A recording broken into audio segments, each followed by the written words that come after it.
Hello दोस्तों, आप सभी का स्वागत है हमारे यूट्यूब चैनल एसएससी कोचिंग पे। दोस्तों, आज की क्लास हम लोग जीके जीएस की, जिसमें हम लोग आज देखेंगे स्टैटिक्स जीके के प्रश्न हैं और भारत के पड़ोसी देश से संबंधित प्रश्न, मुद्रा एवं अर्थशास्त्र के प्रश्न हैं और कला एवं संस्कृति के भी मोस्ट इंपॉर्टेंट इसमें प्रश्न हैं। तो यह रामबाण सीरीज में हम लोग यह प्रश्न कर रहे हैं और आप लोग वीडियो को लाइक शेयर जरूर कर दीजिएगा और जो लोग सब्सक्राइब नहीं किए हैं वो लोग सब्सक्राइब कर लीजिएगा, जिससे कि आपको यह क्लास यहाँ पे मिलती रहेगी।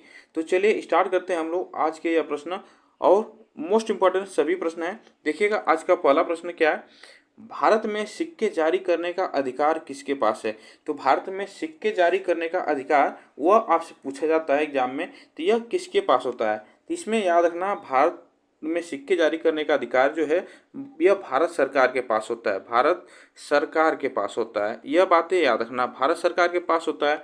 लेकिन इस ऑप्शन में हमारा भारत सरकार है नहीं, तो इसमें याद रखना वित्त मंत्रालय जो है यह सिक्के जारी करने का अधिकार इसके पास होता है, वित्त मंत्रालय के पास। तो इसको आप याद रखना, यहाँ से प्रश्न पूछा जाएगा। आगे चलते हैं।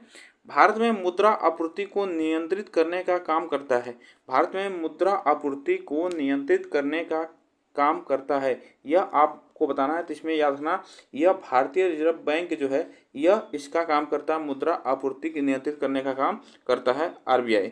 आगे चलते हैं, नेक्स्ट देखिएगा। निम्नलिखित में से कौन सा मुद्रा का एक प्रकार नहीं है। कौन सा मुद्रा का एक प्रकार नहीं, इसमें से कौन सी मुद्रा का एक प्रकार नहीं है। तो इसमें आपको बताना है। देखिएगा इसमें जो प्रश्न पूछा जाता है एग्जाम में, ऐसे प्रश्न जरूर आते हैं एग्जाम में।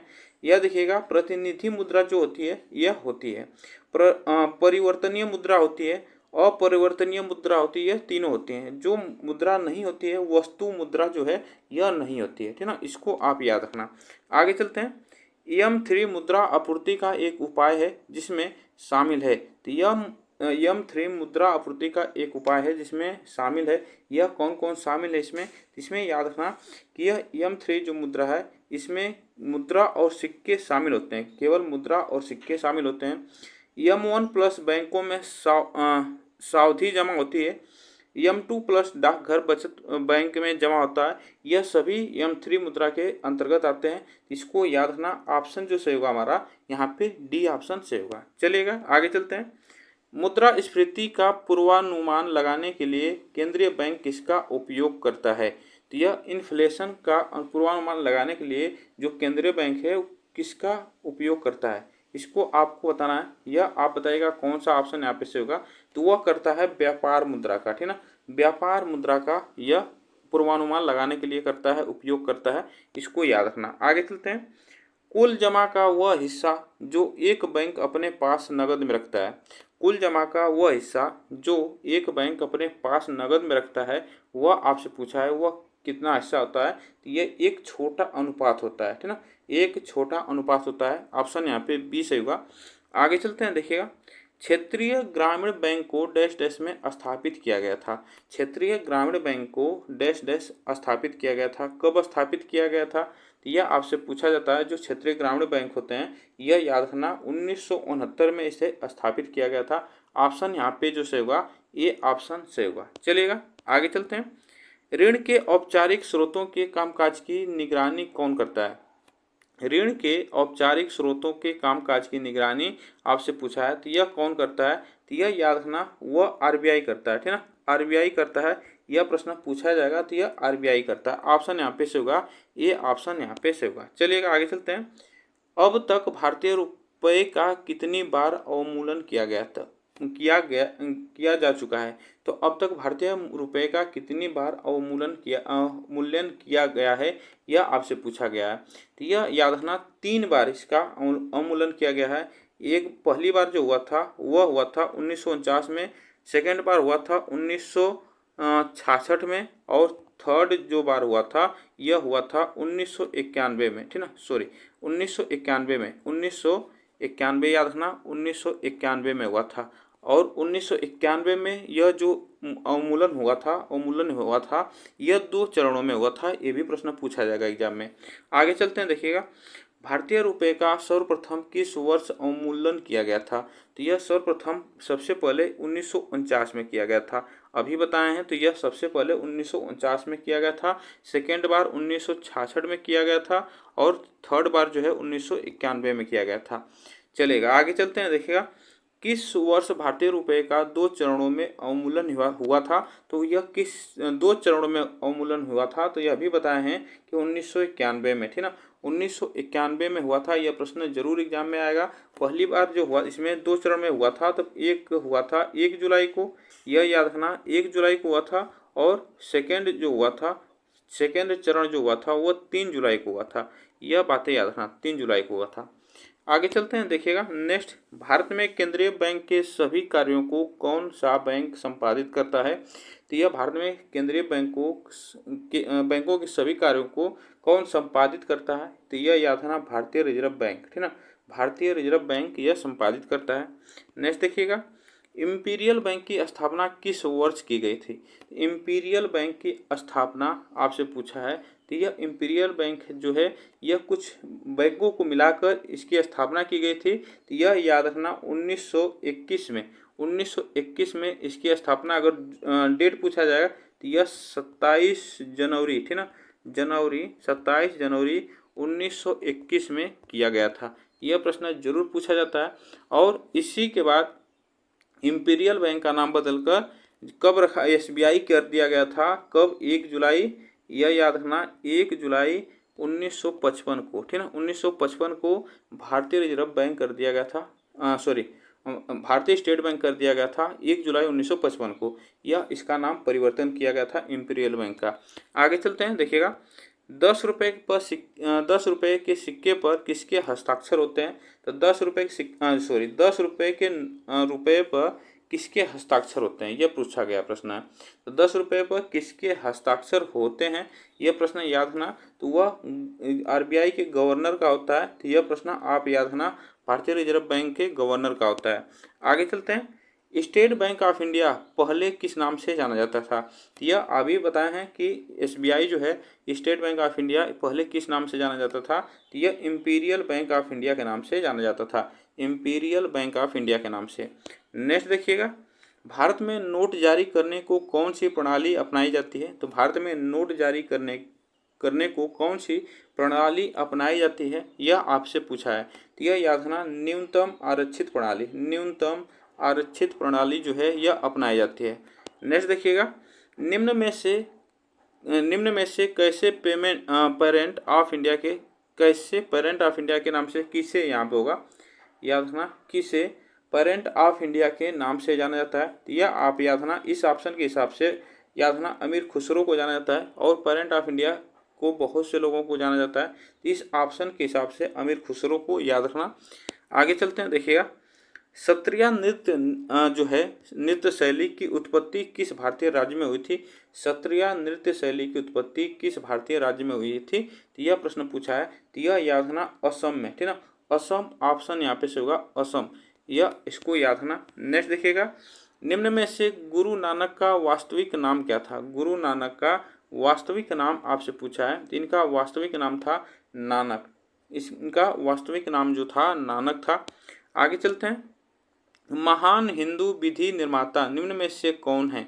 तो महान हिंदू विधि निर्माता आपको बताना है, निम्न में से कौन है? इसमें से याद रखना, मनु जो है यह महान हिंदू विधि निर्माता है, यह आप याद रखना। नेक्स्ट देखिएगा, कुचिपुड़ी निम्न में से किस राज्य की नृत्य शैली है? तो यह आपको बताना है, कुचिपुड़ी जो है किस राज्य की नृत्य शैली है, यह प्रश्न आपसे पूछा गया है। यह याद रखना, आंध्र प्रदेश, ठीक ना, आंध्र प्रदेश ऑप्शन यहाँ पे से होगा, आंध्र प्रदेश। नेक्स्ट देखिएगा, निम्न में से मुखौटा नृत्य का संबंध किस नृत्य शैली से है? मुखौटा नृत्य का संबंध किस नृत्य शैली से है? यह प्रश्न आपसे पूछा जाएगा। तो मुखौटा जो है यह कथकली से संबंध है इसका, और कथकली जो है यह केरल का नृत्य है, इसको याद रखना, यह शास्त्रीय नृत्य है केरल का। आगे चलते हैं। निम्नलिखित में से भारतीय शिवाजी किस शैली के नृत्य के लिए प्रसिद्ध हैं? तो भारतीय शिवाजी किस शैली के नृत्य के लिए प्रसिद्ध है, यह प्रश्न पूछा जाएगा। तो यह मोहिनी अट्टम, ठीक ना। अब मोहिनी अट्टम ये भी कहाँ का नृत्य है? तो यह केरल का नृत्य है, ये भी प्रश्न आपसे पूछा जाएगा, ये भी आप याद रखना। चलिएगा, नेक्स्ट देखिएगा, झावेरी बहनों का संबंध शास्त्रीय नृत्य की निम्न में से किस विधा से है? तो यह झावेरी बहनों का संबंध शास्त्रीय नृत्य की किस विधा से है, यह प्रश्न पूछा जाएगा एग्जाम में। तो यह किससे है, यह आप याद रखना, झावेरी बहनों का संबंध यह मणिपुरी से, ठीक ना, मणिपुरी से संबंध इसका है। नेक्स्ट देखिएगा, प्रियंवादा मोहंती, प्रियंवादा मोहंती का संबंध निम्न में से किस शास्त्रीय नृत्य कला शैली से है? तो यह आप याद रखना, इनका संबंध है ओडिसी से, ठीक ना, इनका संबंध है उड़ीसी से, यह प्रश्न आप याद रखना। नेक्स्ट देखिएगा, निम्न में से कथकली नृत्य रूप किस राज्य से संबंध है? तो यह आप याद रखना, अभी बताए हैं, तो यह केरल से संबंध है, ठीक ना, केरल से संबंध है कथकली का। नेक्स्ट देखिएगा, इनमें से कौन सा एक उत्तर भारतीय नृत्य है? उत्तर भारतीय नृत्य कौन सा है? तो यह आपको बताना है, उत्तर भारतीय नृत्य आपको बताना है। तो यह कथक जो है उत्तर भारतीय नृत्य है और यह उत्तर प्रदेश का शास्त्रीय नृत्य है, इसको याद रखना। नेक्स्ट देखिएगा, शोभा नारायण निम्न में से किस शास्त्रीय नृत्य शैली से संबंधित है? शोभा नारायण निम्न में से किस शास्त्रीय नृत्य शैली से संबंधित है? तो यह आप याद रखना, यह संबंध है या कथक से संबंध है। आगे चलते हैं, नेक्स्ट देखिएगा, मंडाना लोक कला शैली का संबंध निम्न में से किस भारतीय राज्य से? मंडाना लोक कला शैली का संबंध आपसे पूछा है, इसका संबंध है राजस्थान से, ठीक ना, इसका संबंध है राजस्थान से। नेक्स्ट देखिएगा, मृणालिनी साराभाई का संबंध निम्न में से किस शास्त्रीय नृत्य कला शैली से है? तो आपको बताना है, मृणालिनी जो साराभाई हैं इसका संबंध आपसे पूछा गया है, तो यह याद रखना, इनका संबंध है भरतनाट्यम से, ठीक ना, भरतनाट्यम से इनका संबंध है।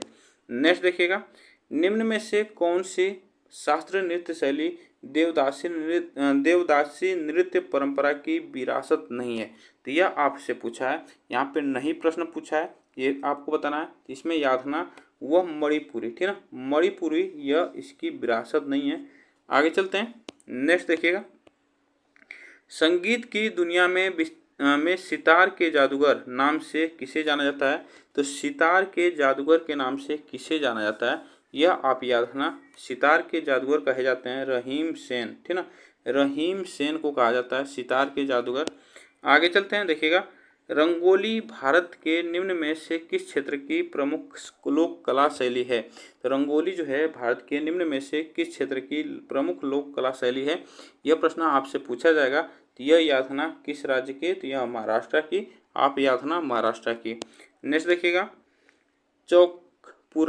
चौकपूरना भारत के इनमें से किस क्षेत्र की लोक कला है? तो यह चौकपूरना जो है यह आपको बताना, चौकपूरना, यह याद रखना, चौकपूरना जो है यह उत्तर प्रदेश से संबंधित है, लोक कला है, यह उत्तर प्रदेश का चौकपूरना। नेक्स्ट देखिएगा, निम्न में से इंद्राणी रहमान का संबंध किस शास्त्रीय नृत्य कला शैली से है? तो यह इंद्राणी रहमान का संबंध यह शास्त्रीय नृत्य से है, इनका संबंध किससे है? तो यह आपसे पूछा गया है, तो यह याद रखना उड़ीसी से, ठीक ना, उड़ीसी ऑप्शन यहाँ पे से होगा, उड़ीसी। नेक्स्ट देखिएगा, निम्न में से अल्पना भारत के किस क्षेत्र की प्रमुख लोक कला शैली है? अल्पना आपको बताना है, यह भारत के किस क्षेत्र की प्रमुख लोक कला शैली है, यह प्रश्न पूछा जा सकता है एग्जाम में। तो यह याद रखना पश्चिम बंगाल, ठीक ना, पश्चिम बंगाल ऑप्शन यहाँ पे से होगा, पश्चिम बंगाल। नेक्स्ट देखिएगा, रागिनी देवी इनमें से किस शास्त्रीय नृत्य शैली से संबंधित हैं? तो रागिनी देवी की बात की जाए तो यह किस शास्त्रीय नृत्य से संबंधित है? तो यह आप याद रखना मोहिनी अट्टम, ठीक ना, मोहिनी अट्टम से संबंधित है, मोहिनी अट्टम, इसको याद रखना। नेक्स्ट देखिएगा, निम्न में से रुक्मणी देवी अरुणांडेल किस भारतीय शास्त्रीय नृत्य की प्रसिद्ध नृत्यांगना थी? तो यह आपसे पूछा है, यह नाम है और यह किस शास्त्रीय नृत्य की नृत्यांगना थी आपसे पूछा है, यह याद रखना भरतनाट्यम, ठीक ना, भरतनाट्यम ऑप्शन यहाँ पे सही होगा। नेक्स्ट देखिएगा, भारत कुल कितने देशों के साथ सीमा साझा करता है? तो भारत कुल कितने देशों के साथ सीमा साझा करता है? तो देखिएगा, सीमा साझा करने की बात की जाए तो सीमा जो है यह स्थलबद्ध जो सीमा होती है वह यहाँ पे पूछा जाएगा यहाँ पे 1 मिनट, थोड़ा सा टाइपिंग मिस्टेक। हाँ, यहाँ पे जो होगा भारत कुल कितने देशों के साथ सीमा साझा करता है, तो यह 7 देश हैं, ठीक है ना। 7 देश इसमें साझा करते हैं, जिसमें से याद रखना यहाँ पे देखिएगा भारत में कुल 7 देश सीमा साझा करते हैं। ये प्रश्न अभी आगे आएगा, यहाँ पे प्रश्न याद रखना। यहाँ पे देखिएगा कुल कितने देशों के साथ सीमा साझा करते हैं, यह प्रश्न आगे आएगा। अभी एक देखिए यहाँ पे कुछ प्रश्न और आएंगे। देखिएगा भारत और श्रीलंका के बीच की सीमा किस प्रकार की है, तो भारत और श्रीलंका के बीच की सीमा किस प्रकार की है, यह प्रश्न आपसे पूछा है। तो यह समुद्री सीमा है, ठीक ना, समुद्री सीमा है यह, आप इसको याद रखना, समुद्री सीमा है, इसको याद रखना। नेक्स्ट देखिएगा भारत के उत्तर पश्चिम में स्थित पड़ोसी देश कौन सा है, उत्तर पश्चिम में, यह आपसे पूछा है उत्तर पश्चिम में पड़ोसी देश आपसे पूछा है। तो पड़ोसी देश जो है वह पाकिस्तान है, ठीक ना, पाकिस्तान उत्तर पश्चिम में, और अफगानिस्तान भी है, ये भी बात याद रखना।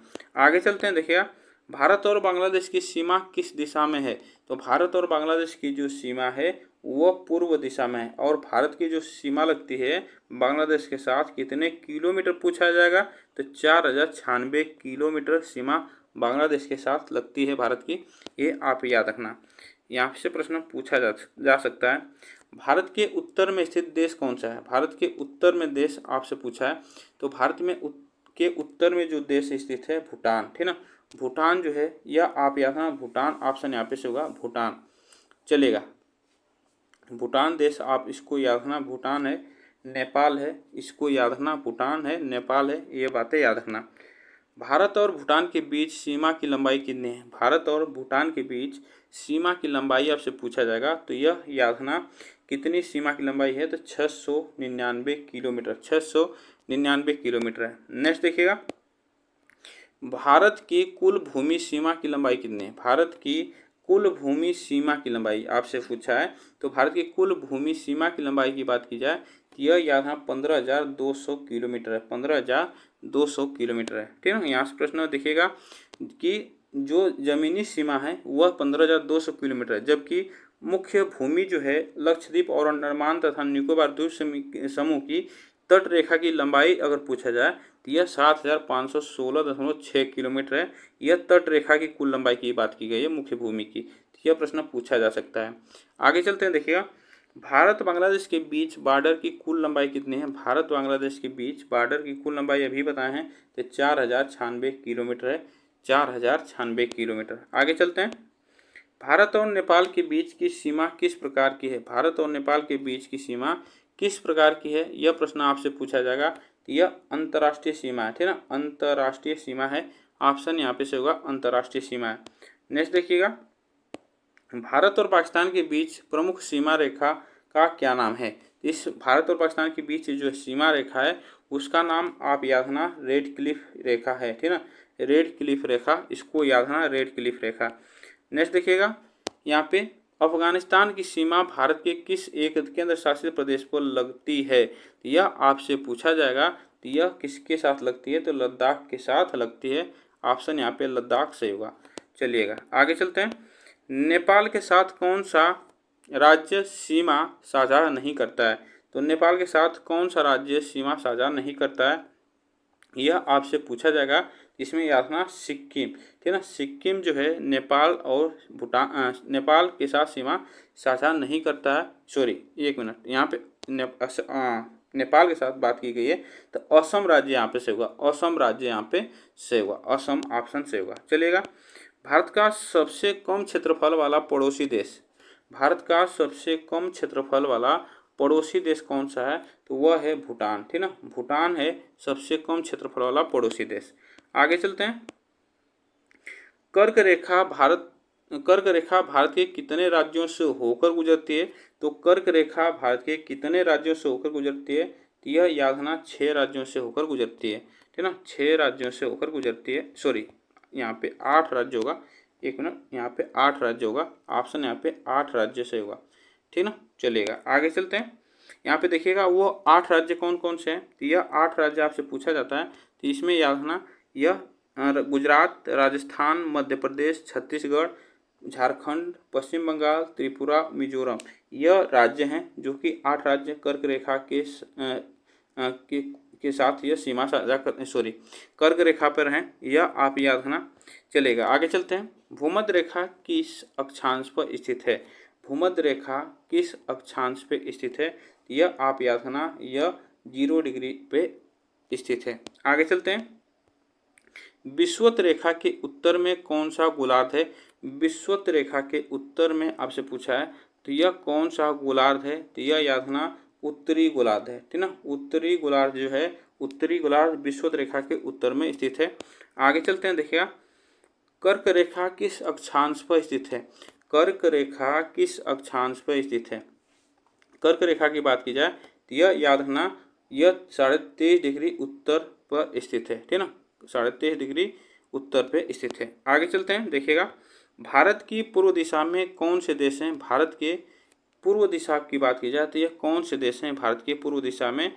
तो यह आप याद रखना बांग्लादेश है। बांग्लादेश के बाद म्यांमार है, ठीक ना। यह पूर्व दिशा में भारत के हैं। नेक्स्ट देखिएगा, भारत का कौन सा राज्य 3 तरफ से बांग्लादेश से घिरा है? कौन सा राज्य है जो 3 तरफ से बांग्लादेश से घिरा है? तो वह त्रिपुरा जो राज्य है, यह याद रखना 3 तरफ से बांग्लादेश से घिरा हुआ है। नेक्स्ट देखिएगा, म्यांमार का पुराना नाम क्या है? म्यांमार का पुराना नाम क्या था? म्यांमार का पुराना नाम की बात की जाए तो यह इसका नाम क्या था? यह आप याद रखना, इसका नाम था बर्मा। और इसका नाम परिवर्तन हुआ था आधिकारिक तौर से, तो 1989 में इसका नाम म्यांमार रखा गया था, पहले इसका नाम बर्मा था। आगे चलते हैं। देखिएगा, श्रीलंका को पहले किस नाम से जाना जाता था? तो श्रीलंका को जो पहले किस नाम से जाना जाता था, यह प्रश्न पूछा जाएगा। तो यह याद रखना, श्रीलंका को पहले 1972 से पहले सिलोन के नाम से जाना जाता था। यह प्रश्न आपसे पूछा जाएगा।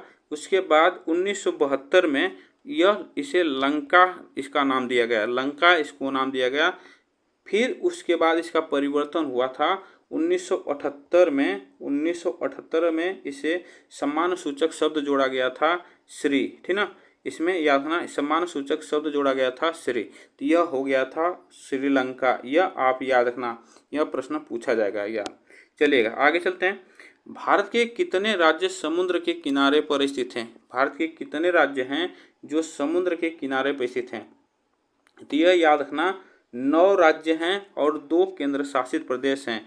यह याद रखना 9 राज्य हैं और 2 केंद्र शासित प्रदेश हैं। ये प्रश्न आपसे पूछा जाएगा। तो देखिएगा, यह भारतीय समुद्र तट जो रेखा पे हैं वह गुजरात है, महाराष्ट्र है, गोवा है, कर्नाटक है, केरल है, तमिलनाडु, आंध्र प्रदेश, उड़ीसा, पश्चिम बंगाल। यह जो 9 राज्य हैं और 2 केंद्र शासित प्रदेश जो हैं दमन और दीव और पुदुचेरी, यह 2 केंद्र शासित प्रदेश हैं। ये भी आप याद रखना। आगे चलते हैं। देखिएगा, निम्नलिखित में से किस राज्य से होकर कर्क रेखा नहीं गुजरती है? तो किस राज्य से होकर कर्क रेखा नहीं गुजरती है? तो यह प्रश्न याद रखना उड़ीसा से कर्क रेखा नहीं गुजरती है। नेक्स्ट देखिएगा, भारत का वह राज्य जिससे होकर कर्क रेखा गुजरती है। तो अभी हम बताए हैं कि 8 राज्यों से कर्क रेखा गुजरती है, तो इसमें याद रखना उसमें झारखंड है, तो झारखंड से कर्क रेखा गुजरती है। आगे चलते हैं। देखिएगा, कौन सा स्थान भूमध्य रेखा के निकटतम स्थित है? तो भूमध्य रेखा के निकटतम स्थित है, यह आप याद रखना इंदिरा पॉइंट, इंदिरा यहाँ पे होगा, इंदिरा पॉइंट जो है यह भूमध्य रेखा के निकटतम स्थित है। आगे चलते हैं। न्यू मूर द्वीप कहाँ स्थित है? न्यू मूर द्वीप आपसे पूछा है, तो यह प्रश्न आपसे पूछा जाएगा। तो यह स्थित है बंगाल की खाड़ी में, ठीक ना। बंगाल की खाड़ी में स्थित है न्यू मूर द्वीप।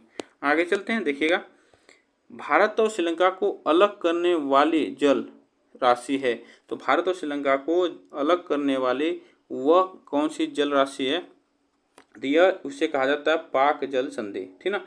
पाक जल संधि इसे कहा जाता है। आगे चलते हैं। भारत तथा चीन के बीच सीमा बनाने वाली रेखा है। तो भारत तथा चीन के बीच सीमा बनाने वाली रेखा की बात की जाए तो वह कौन सी रेखा है? तो यह मैकमोहन रेखा, ठीक ना। मैकमोहन जो रेखा है भारत और चीन के बीच सीमा बनाती है। आगे चलते हैं। किस देश के साथ भारत की स्थलीय अंतर्राष्ट्रीय सीमा नहीं लगती है? तो स्थलीय अंतर्राष्ट्रीय सीमा नहीं लगती है, तो यह किस देश के साथ नहीं लगती है? तो यह आप याद रखना श्रीलंका के साथ, श्रीलंका के साथ यह नहीं लगती है। आगे चलते हैं। सबसे छोटी स्थलीय सीमा भारत की किस देश के साथ है? तो सबसे छोटी स्थलीय सीमा भारत के किस देश के साथ है? तो यह भूटान के साथ है, ठीक ना, भूटान के साथ। आप इसको याद रखना, भूटान के साथ। नेक्स्ट देखिएगा, वर्तमान में भारत के किस स्थान को सफ़ेद पानी के नाम से जाना जाता है? तो यह वर्तमान में किस स्थान को सफ़ेद पानी के नाम से जाना जाता है?